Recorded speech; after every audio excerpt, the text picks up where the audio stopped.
ማንቸስተር እንዲያረገ አርሰናል እንዲያረገ ይያልክ እነሱ ከነመፈጠርህ የማያውቁ ለምን ወንድምህ ላይ ድንጋይ ታነሳለህ? እንትና ስለተሸነፈ ለምን ትበሳጫለህ? ኑሮ ላይ ይበሳጫል፣ ደሞዙ ላይ ይበሳጫል፣ መምህሩ ላይ ይበሳጫል፣ ክርስትና አባቱ ላይ ይበሳጫል፣ ንስሐ አባቱ ላይ ይበሳጫል፣ መንግስት ላይ ይበሳጫል። አንተ ደግሞ እነሱን ለማየት ገንዘብህን ከፍለ ዳታህን ከፍለ ብዙ ጊዜህን ወጣትነትን ከፍለ ወዳጄ እነሱ መደበሪያቸው ነው ኳስ። እኛ ሀገር ደግሞ መደባደቢያችን ነው አይደል ወጣቶች? እነሱ መደበሪያቸው ነው ኳስ፣ እኛ ጋር ደግሞ መደባደቢያችን ነው። እንትና አሸነፈ፣ እንትና ስላሸነፈ ለምን ወንድምህ ላይ ድንጋይ ታነሳለህ? እንትና ስለተሸነፈ ለምን ትበሳጫለህ?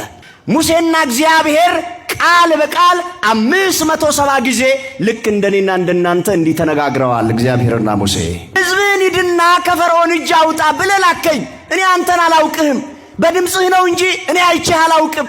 ደግሞ ወዴት እንደምወስዳቸው አልነገርከኝም። ሙሴ ተበሳጨ። ዛሬ ትውልዱ ብስጩ ነው።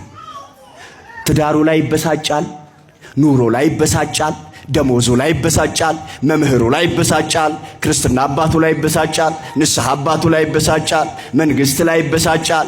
እንደው ብስጭት ብቻ ትውልዱ ብስጭ ሆነ። ተበሳጨ ሙሴ በእግዚአብሔር ላይ።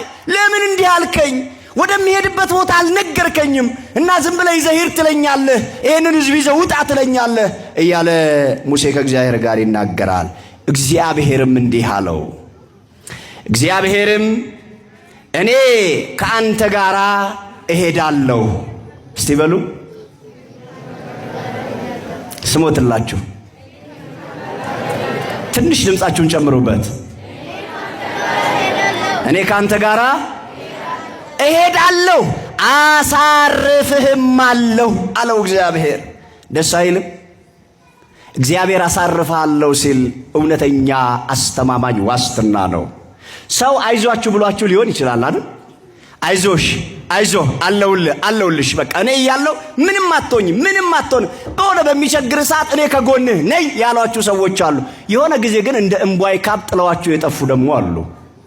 ትላንት አይዟችሁ ያሉ ሰዎች ትላንት እኔ ከአንተ ጋር አለሁ በየትኛውም ሰዓት ደውልልኝ አለሁ ያሉን ሰዎች ስንደውልላቸው ምን አድርገዋል? ስልካችንን ብላክ ሊስት ውስጥ አስገብተውታል።